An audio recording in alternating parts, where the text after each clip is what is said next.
Hoje falaremos sobre uma tragédia que aconteceu no Japão em 2019. Um incêndio criminoso que acabou destruindo uma das sedes do estúdio de animes Kyoto Animations e também tirou 36 vidas. Isso tudo porque o homem responsável pelo ataque acreditava que esse estúdio tinha plagiado uma de suas ideias. Olá, amizades! Tudo bem? Meu nome é Luísa Kemi, ou sou a Kemi. Bem-vindos de volta ao Cafézinho Investigativo, canal aqui no YouTube em que falamos sobre crimes reais, mistérios.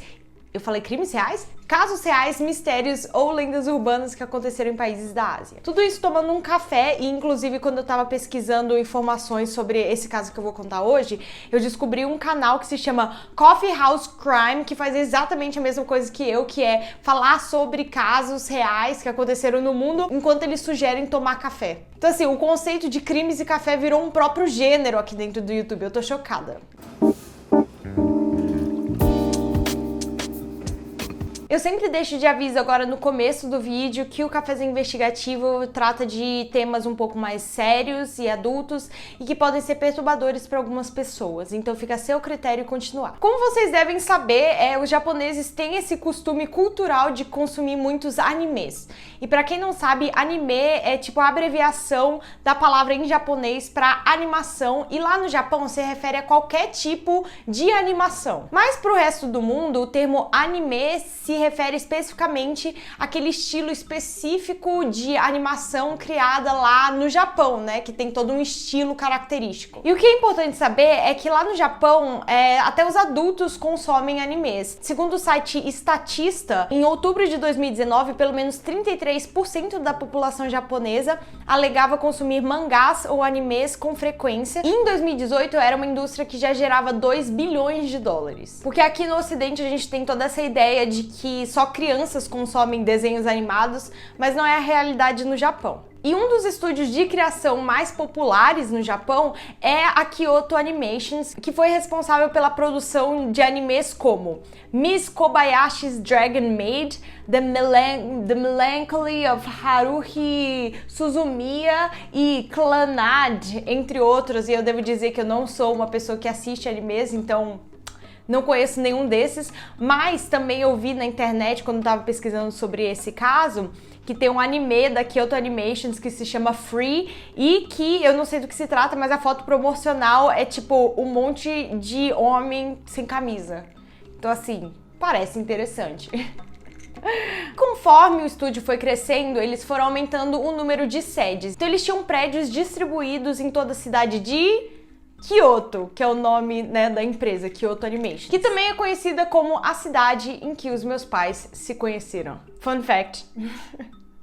É uma província bem tradicional lá no Japão e é bem conhecida por ter ambientes de natureza, assim, bem controlada, muito bonito, e também de ser bastante tradicional, ter vários palácios e templos budistas. E apesar de ser um lugar bem calmo e pacífico, infelizmente foi palco de uma das maiores tragédias recentes agora no Japão, né? Quando uma dessas sedes da Kyoto Animations foi atacada. Por volta das 10h30 da manhã, no dia 18 de julho de 2019, um homem vestindo uma camisa vermelha e uma calça jeans entrou no prédio de 3 andares da Kyoto Animations, que fica localizada na cidade de Uji, lá na província de Kyoto. Naquele dia, mais de 70 funcionários estavam trabalhando naquela sede porque era um dia de trabalho completamente normal, mas assim que esse homem abre as portas da entrada, ele tasca um balde de gasolina em todo o hall da entrada e acende um isqueiro. E os funcionários da recepção, eles não tiveram nem tempo de pensar realmente o que estava acontecendo, porque segundo os informantes do Hollywood Reporter, as chamas e a fumaça da explosão que foi causada tomou o prédio inteiro em menos de 1 minuto. Então, levou 10 segundos para que o primeiro andar inteiro chegasse a uma temperatura de 514 graus Celsius. Em 25 segundos, as janelas do terceiro andar já tinham caído todas. E em menos de 1 minuto, o prédio inteiro estava tomado por uma fumaça densa e tóxica. E a gente sabe que essa fumaça acaba sendo a maior causa, às vezes, das letalidades envolvendo incêndios, porque as pessoas acabam desmaiando quando inalam essa fumaça antes mesmo do fogo chegar, né? A equipe de resgate foi rapidamente acionada e apesar de a equipe trabalhar intensamente por horas e horas, levou aproximadamente 5 horas para o fogo ser totalmente apagado e a esse ponto não restava mais nada. Encontraram 33 pessoas falecidas dentro do prédio e também levaram várias pessoas que foram vítimas desse ataque com ferimentos graves para o hospital. E no final, 33 pessoas acabaram perdendo a sua vida naquele dia, sendo esse o incidente mais letal causado por uma única pessoa desde o final da Segunda Guerra Mundial. Enquanto esse prédio estava explodindo em chamas, um homem de camisa vermelha estava cambaleando pelas ruas. Quando ele foi reconhecido por alguns dos funcionários da Kyoto Animations que conseguiram escapar lá da cena do crime e chamaram a polícia imediatamente para ele ser detido. E quando ele foi pego, esse homem apenas disse: eles plagiaram meu trabalho e quero falar com o presidente da empresa. Mas quem era esse homem e por que ele resolveu fazer isso? E o que aconteceu nos meses seguintes depois dessa tragédia? Temos que voltar 4 dias antes desse incidente em um prédio na cidade de Saitama. No dia 14 de julho, um homem de 27 anos, que foi identificado como Matsumoto, estava tendo um domingo normal no seu apartamento assistindo gameplays no YouTube. E os vizinhos de cima dele provavelmente estavam fazendo mudança ou eles estavam reformando a casa, porque ele falou que começou a ouvir uns barulhos esquisitos vindos de cima, como se fosse assim, móveis sendo arrastados, coisas sendo movidas. Alguns minutos depois, o homem que morava no apartamento do lado começou a bater na parede, como se ele tivesse entendido que era o Matsumoto fazendo esse barulho e pedindo para que ele fizesse silêncio. Depois de algum tempo, ele resolveu esclarecer para esse vizinho que na verdade não era ele fazendo barulho. Então ele saiu do apartamento, abriu uma portinha que é para correspondência assim e gritou para dentro: "Não sou eu fazendo barulho", e voltou pro seu apartamento. Mas esse vizinho não parava de bater na parede, agora mais barulhento do que nunca, parecia que ele estava batendo com objetos na parede. Então os dois se estressaram e resolveram sair os dois dos apartamentos deles para discutir. Só que essa discussão passou de ser uma briga apenas verbal para ser uma agressão física, porque esse vizinho pegou o colar da camiseta do Matsumoto, puxou ele para perto e gritou: "Você é muito barulhento, cala a boca, eu vou te matar". Obviamente o Matsumoto foi pego desprevenido por causa desse ataque e ele falou novamente: "Mas não sou eu fazendo barulho". Só que o vizinho não quis saber das desculpas dele e disse de volta: "Você é irritante, eu vou te matar, não tenho nada a perder". E o nome desse vizinho era Shinji Aoba, de 41 anos. E apesar de daquela ter sido a primeira vez que o Matsumoto vê o Shinji agindo de uma forma tão violenta, ele não era exatamente uma figura querida pelos seus vizinhos. Segundo descrições das pessoas que conviviam com ele, assim, não de perto, mas que moravam no mesmo prédio que ele, falaram que ele era um homem muito estranho na dele, que ele nunca cumprimentava os outros e que também ele sempre usava as mesmas roupas por dias seguidos. Então ele deixava a higiene pessoal dele meio que à parte, sempre com os cabelos desgrenhados, barba mal feita, esse tipo de coisa. Eles chegaram até a falar que tinha alguns restaurantes e lojas locais que não deixavam o Shinji entrar porque ele tinha muito mau cheiro. Mas o Shinji sempre teve comportamentos diferentes, digamos assim, durante a sua vida inteira. Durante a sua adolescência e o começo da sua vida adulta, os seus colegas de sala descreviam ele como uma pessoa extremamente distante, uma pessoa misteriosa. Ele morava com o pai e os 2 irmãos até no 1999, quando infelizmente o pai dele tirou a sua própria vida e ele acabou se afastando até dos irmãos, de toda a família, e ele também não tinha nenhum amigo. Ele vivia literalmente isolado. Depois que ele se formou, ele começou a trabalhar numa loja de conveniência, só que aí ele foi pego fazendo algumas coisas esquisitas. Ele já tinha passagem na polícia, porque teve uma vez que eu li ali no Hollywood Reporter que ele roubou calcinhas do varal de pessoas desconhecidas, e parece que essa é uma coisa que realmente acontece lá no Japão, medo.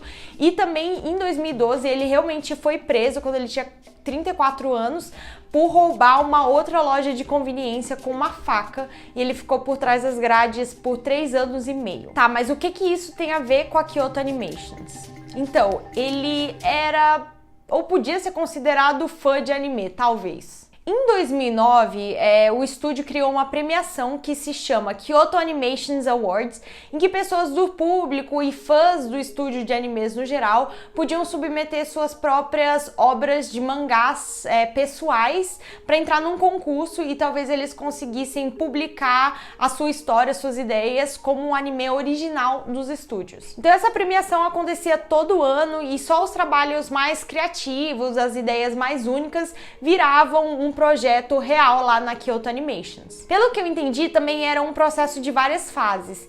E em 2017 e em 2018, logo depois de ser liberado da cadeia, o Shinji Aoba, ele inscreveu algumas das suas ideias nesse concurso, mas infelizmente ele nunca passou nem da primeira fase. Essa rejeição acabou frustrando ele profundamente. Como ele não tinha nenhuma rede de apoio e ele parecia apresentar alguns comportamentos delirantes, a gota d'água para ele foi uma tarde de outubro em 2018, em que ele estava assistindo TV, um anime da Kyoto Animations, e ele acreditava por tudo que tinha nele que era a ideia que ele tinha mandado para os estúdios, como se eles tivessem roubado o trabalho dele, sem dar os créditos. Então, se antes ele estava revoltado por não ter ganhado aquela premiação, agora ele estava absolutamente furioso, porque ele acreditava que a Kyoto Animations tinha injustiçado ele, que tinha roubado as ideias dele e colocado em outro anime. No dia seguinte, a Kyoto Animations recebeu mais de 200 ameaças de ataque por e-mail de um endereço anônimo e que não podia ser rastreado. Na época, o CEO da empresa não tinha entendido exatamente qual era a razão dessas ameaças, mas ele contactou a polícia de qualquer forma. Então, durante um tempo, por algumas semanas, viaturas da polícia, ficaram na frente do prédio da Kyoto Animations de olho para ver se acontecia alguma coisa. E com o tempo, essas ameaças pararam de chegar, então eles abaixaram a guarda, sem saber que no ano seguinte uma tragédia aconteceria. Agora voltamos para aquele momento em que o Shinji estava ameaçando o seu vizinho Matsumoto. Depois que os dois brigaram e gritaram lá, falando do barulho, o Matsumoto entrou assustado no seu apartamento, com muito medo do que poderia acontecer, e acabou ligando para a polícia. Só que quando os policiais chegaram, misteriosamente o Shinji não estava mais no seu apartamento. Isso porque na segunda-feira, no dia 15 de julho, ele pegou um Shinkansen, que é aqueles trem-balas que são extremamente rápidos, lá no Japão, de Tóquio para Kyoto, e ele ficou hospedado em um hotel por uma noite. Isso tudo ainda vestindo a camisa vermelha e as calças jeans, que eram as mesmas roupas que ele tinha vestido durante a briga com o Matsumoto. Então, tipo assim, ele foi só ele, sem mala, só a pessoa mesmo. Parece, pelo que eu li. Na manhã seguinte, então no dia 16, ele foi até mais ou menos aos arredores de onde ficava uma das sedes da Kyoto Animations, que era um lugar meio montanhoso, assim. E tem várias imagens de câmeras de segurança que mostram, na verdade, o Shinji andando na rua, assim, passando por um cybercafé lá de Kyoto, e ele ficou hospedado num hotel que ficava bem próximo a esse prédio que seria atacado, que eu vou chamar de Studio One, já que tem várias sedes da Kyoto Animations. Então, na quarta-feira, ele foi visto em mais câmeras de segurança, andando pela rua e entrando numa loja de ferragens, onde ele comprou um carrinho de metal que ele carregou por mais de 10 quilômetros a pé mesmo na rua, várias câmeras de segurança mostraram isso, até um posto de gasolina, onde ele comprou 10 galões de gasolina. Ele separou esses litros e litros de gasolina em 2 galões vermelhos separados e andou na rua tranquilamente com gasolina, a muitos quilômetros. Ele foi visto atravessando trilhos de trem, andando num viaduto sozinho, e ele até parou durante um tempo e ficou deitado num banco junto com a gasolina bem do lado dele, assim. Então, no dia 18 de julho, no dia seguinte, que ele ficou andando um tempão, ele chegou lá no Studio One da Kyoto Animations, abriu a porta, jogou a gasolina e ligou o isqueiro, como eu falei anteriormente. Segundo um relatório do Tomoaki Nishino, que é um professor associado do Instituto de Pesquisa de Prevenção de Desastres da Universidade de Kyoto, a vida e morte das pessoas foi determinada 30 segundos após a ignição, no máximo. Então as pessoas tiveram 30 segundos para conseguir fugir dessa explosão inicial. Quem não foi atingido instantaneamente pela explosão e pelo fogo, principalmente as pessoas do primeiro andar, ficaram presas nos andares de cima porque as escadas em espiral que davam para os andares de cima foram completamente destruídas. Então, os únicos funcionários que realmente conseguiram fugir lá da cena são as pessoas que pularam de janelas e acabaram quebrando ossos nesse processo. Pouco depois que o incêndio começou, as famílias já tinham ficado sabendo do acidente, começaram a ligar desesperadas para saber o que estava acontecendo com seus entes queridos e chegaram na cena do crime. Parece que mais de 20 membros das famílias ali, das pessoas que estavam lá no Studio One naquele dia, foram até o prédio e ficaram exigindo dos policiais alguma resposta, e os policiais falaram que muitos dos corpos que foram encontrados estavam tão queimados que os investigadores não conseguiram nem aplicar testes de DNA, que eles não conseguiam identificar ninguém sem fazer os testes de DNA. Então, as famílias até demoraram bastante tempo para obter respostas de onde é que eles estavam, se os familiares conseguiram fugir, foram para o hospital ou se realmente tinham falecido. Entre as pessoas que conseguiram fugir da cena, estava lá o Shinji Aoba, que apesar de ter sofrido queimaduras muito sérias, ele conseguiu fugir lá do prédio com vida. O que é impressionante, porque ele literalmente estava do lado do ponto onde começou a explosão. Ele conseguiu se afastar do prédio em chamas até ele cambalear e desmaiar numa rua. As pessoas que estavam passando por lá, obviamente, não sabiam que ele é a pessoa que fez esse atentado, né? E aí eles começaram a tentar ajudar e tudo mais. Quando ele ganhou consciência de novo, ele começou a fugir, mas aí os funcionários da Kyoto Animations reconheceram ele e chamaram os policiais para detê-lo. Que não foi difícil, porque ele teve 90% do seu corpo queimado, então assim, ele não conseguiu ir longe. Durante todo esse tempo, ele só ficou gritando que as pessoas iam morrer